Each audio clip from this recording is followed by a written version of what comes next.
When you open your eyes in the morning, they're just a few seconds where your mind is quiet, your body is still, and nothing has claimed your attention yet. That moment is gold. That's your entry point to step into the driver's seat of your day. And if there's one thing I want you to remind yourself in that exact moment, it's this: each today I control my state, not my to-do list, not my emails, not yesterday's problems, my state. Because if you own your state, you own your decisions, your reactions, your energy, and ultimately your outcomes. You see, most people wake up and immediately react. They grab their phone, flood their brain with dopamine and distraction, and fall into a rhythm set by everything outside of them. That's not how you lead. That's not how you transform. You don't wait for the world to tell you how to feel. You decide. And it starts the second you wake up. Now, here's the truth up. Your state isn't something magical or mystical. It's not a feeling that just shows up. It's chemistry. It's biology. And the beautiful part is it's trainable. You can shape it. You can direct it. And the way you do that first thing in the morning is through your body, your breath, your posture, your movement. You shift your physical state and your mind follows every time. Before you even think about breakfast or goals or hustle, take a moment to breathe deeply. Inhale through your nose, exhale slowly through your mouth. Sit or stand tall, open your chest. Move with purpose, even if it's just a short walk outside. Get sunlight in your eyes if you can feel your body wake up. That's not fluff. That's alignment. That's how you flip the switch from passive to powerful. And while you're doing that, speak to yourself like a leader. Tell yourself exactly who you are and how you're going to show up. Not in some vague affirmation style, but like you mean it. I am calm. I am focused. I am ready. You don't say this because it's already true. You say it because it becomes true when you say it often enough. Your nervous system listens. Your subconscious listens. Your body listens. And eventually your actions follow. You don't control everything that happens today. You don't control other people or the traffic or the unexpected curveballs, but you do control how you meet them. You control your physiology.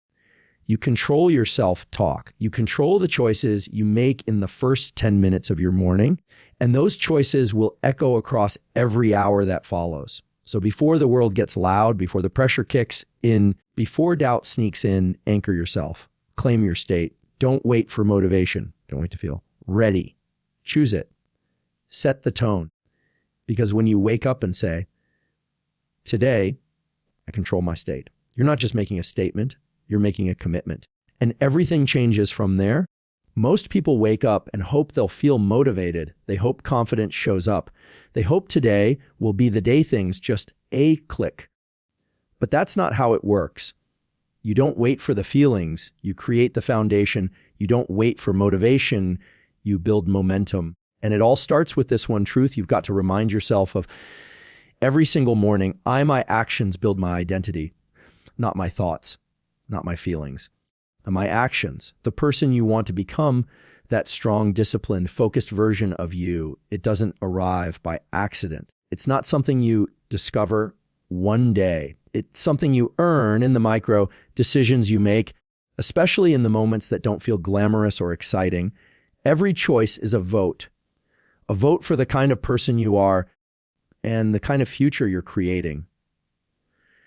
And if you don't like the results you're seeing in your life, it's time to start casting different votes, starting first thing in the morning. This isn't about being perfect. It's about being intentional. You tell yourself, today, I act like the person I'm becoming, not someday, today. You act like it before it feels natural, before it feels easy, before anyone else even sees the change. Because repetition creates recognition. Your brain starts to believe what it sees you do over and over again. Identity follows behavior. That's how it works. When you get out of bed, you've already got a decision to make. Do I move like someone who's focused, or do I snooze and scroll? Do I eat like someone who respects their energy, or do I give in to the quickest hit of comfort? These moments seem small, but they're everything because they reinforce either the old story or the new one. And that story becomes the standard you live by. You want confidence. You want mental toughness. You don't find those things by thinking about them. You find them by doing the hard thing when it would have been easier not to. You show up for your commitments even when no one's watching. You follow through, not because it's comfortable, but because it's aligned. That's how identity is forged. Every morning, ask yourself, what would the disciplined version of me do right now? And then do that. You don't have to crush it. You don't have to be perfect. You just have to cast the right vote day after day, choice after choice. That's how you shift from trying to be someone new to becoming someone new. You've got to let go of this idea that you need to feel a certain way to act a certain way. Action leads emotion, not the other way around. You do the reps first. You act with discipline first. And soon enough, you start to feel like the person you've been working so hard to become. And when you tell yourself every morning, my actions build my identity, you stop negotiating with your potential. You start building it brick by brick until the person you once hoped to be is just who you are now. Every morning, there's a moment where resistance shows up. It could be subtle, a feeling of heaviness, a pull to stay comfortable, to delay that workout, to put off the hard task you know needs your attention. Most people interpret that feeling as a sign to back off. They think, maybe today's not the day, or maybe I need more rest, more time, more motivation. But I want you to flip that script entirely. I want you to wake up and tell yourself this: a discomfort is my compass. Because here's the truth: the path that leads to growth rarely feels comfortable. It's not supposed to. Change isn't soft and convenient. It's sharp, uncertain, it pokes at your edges. And if you're waiting for your goals to feel easy, you'll be waiting your whole life. You don't grow where things are effortless. You grow where you struggle, where you sweat, where your brain wants to run, but you choose to lean in. That little spark of discomfort in the morning, that's not your enemy. It's your signal. It's pointing somewhere. It's showing you exactly where you need to go. That workout you're avoiding, that difficult conversation you've been postponing, that uncomfortable decision you've been dancing around. Those are the pressure points where transformation happens. Most people retreat when they feel that pressure. You go toward it, you let it guide you. The people who build discipline, who create change that lasts, aren't the ones who fearless of all the time. They're the ones who feel resistance and move anyway, because they've rewired their mindset. They've trained themselves to recognize that tension as a green, not a red one. That friction is the doorway. That struggle is the training ground. That's where you separate yourself from who you were yesterday. So every morning, when that little internal voice whispers, maybe not today, you respond with certainty, exactly today. Because this feels uncomfortable, I'm doing it. You override hesitation with action. You replace doubt with movement. And each time you do that, you condition your nervous system to stop fearing the edge. You teach your brain that challenge equals growth, not danger. Look, I'm not saying push yourself into burnout. I'm saying honor the discomfort that comes from doing something meaningful. Lean into the effort. Make peace with the stretch. Let it sculpt you. That's how real change works. It pushes, it presses, and it pulls you into your higher self. When you stop running from discomfort and start using it as a compass, everything shifts. You no longer need motivation. You no longer need perfect conditions. You just need to recognize the signal and move toward it. That's how you build strength, not just in your body, but in your mindset, in your habits, in your identity. So tomorrow morning, when resistance knocks, and it will, don't flinch, don't freeze, step forward, smile at it, because now you know the truth discomfort is not the problem. It's the path. There's something powerful that happens in the first hour after you wake up, before the noise, before the messages, before the pressure of the day kicks in. There's this opening, and most people waste it.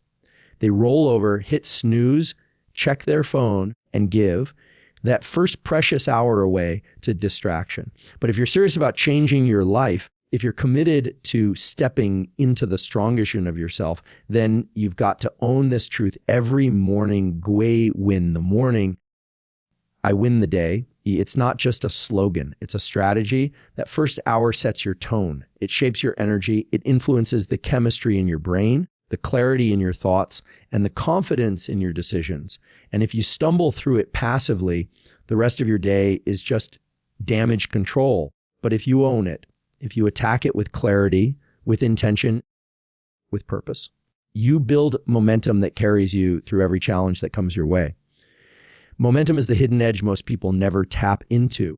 It's not about motivation. It's about stacking small wins early.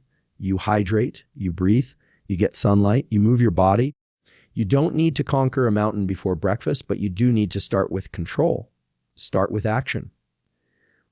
Start with something that tells your brain, we're in charge today. When you do that, you flip a switch. You go from reactive to proactive. You stop chasing your day and start leading it. That shift right there is what separates the people who live on repeat from the ones who evolve. Because you're no longer a prisoner of circumstance. You're the one setting the tempo. You're the one establishing rhythm. You're the one saying, this is who I am. This is how I show up. There's a reason elite performers across every discipline, from business, sports to service, guard their mornings like sacred ground. They know it's not about the tasks, it's about the state. You get your mind right first, and the decisions you make throughout the day become sharper, faster, more aligned. Your brain is more plastic in those early moments. It's more responsive. That's your chance to wire in focus, to wire in confidence, to wire in discipline. And it doesn't take hours. It takes you intention. You could shift your entire mindset in minutes if you show up to it fully. Breathe with purpose. Move with energy. Speak to yourself like you're going somewhere, powerfully modulating. You're not dragging your past into the morning. You're launching your future from it. So stop waking up like your life is a reaction. Start waking up like your life is a mission. Get your win early. Stack that win with another. And let that wave carry you forward, because once you learn to win the morning, you realize you never needed more time. You just needed more control. Most people wake up and instantly become passengers in their own minds. Thoughts start firing before they've even stood up. Worries, regrets, distractions, future scenarios that haven't even happened yet. It's like their brain is a machine they can't turn off. And if you're not careful, you start believing every thought you have is truth, but it's not. And that's why one of the most powerful things you can remind yourself every morning is this: I am not my thoughts. I am the one who directs them. That shift in awareness changes everything, because your thoughts aren't facts. They're not always wise. They're not always useful. They're just patterns, mental habits formed by repetition, emotion, environment, and memory. And if you let them run the show, you'll repeat the same day, the same mindset, the same limitations over and over again. But when you realize you're not the voice, you're the one listening to the voice, that's where real control begins. Think about this. Your mind isn't designed to make you happy. It's designed to keep you alive, which means it's constantly scanning for problems, constantly replaying threats, constantly anticipating what could go wrong. That's not weakness. That's wiring. The key is to stop identifying with it, to stop getting pulled into the storm. You don't need to silence every negative thought.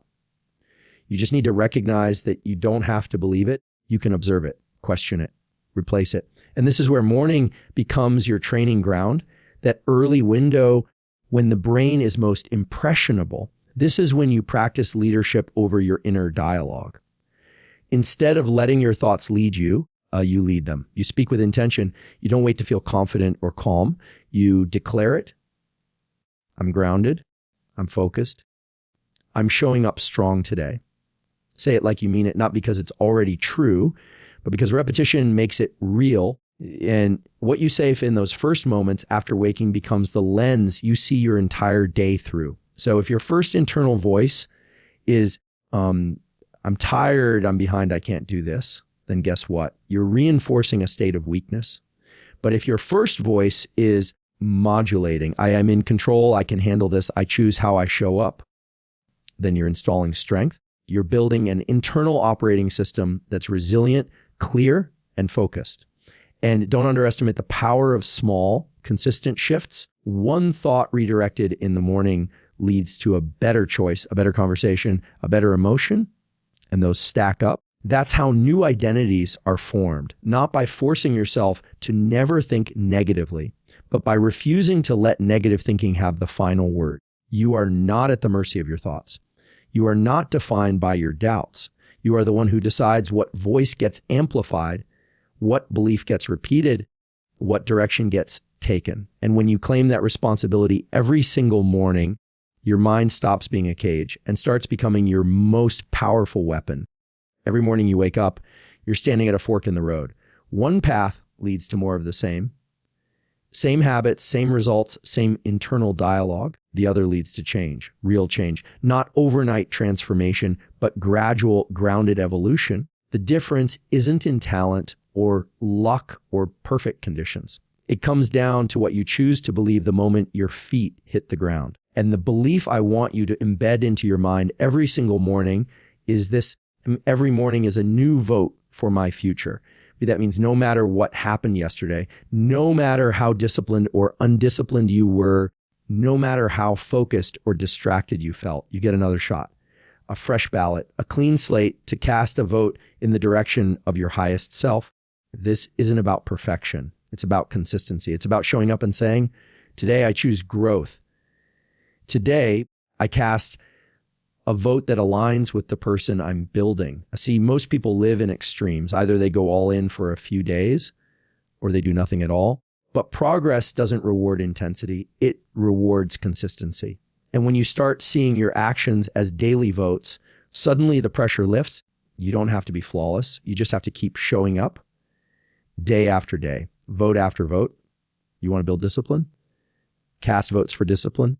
Wake up early, move your body, do the work you've been avoiding. Even if it's not perfect, it counts. You want to be confident, cast votes for confidence, speak with power, take bold steps, finish what you start. You want peace of mind, cast votes for peace. Breathe deeply, say no to chaos, focus on what you can control. Your identity isn't one decision. It's the sum of thousands of small ones. That's how character is formed. That's how legacies are built. And here's the magic. When you see every morning as a vote, you stop letting guilt control your narrative. You stop dragging shame from yesterday into today, because shame keeps you in the past. Voting keeps you focused on the future. Every time you act in alignment with who you want to become, who are reinforcing that identity, you're not hoping for change. You're approving it one vote at a time. This is how you beat self-doubt. This is how you override procrastination, not by forcing massive change, but by making better choices more often.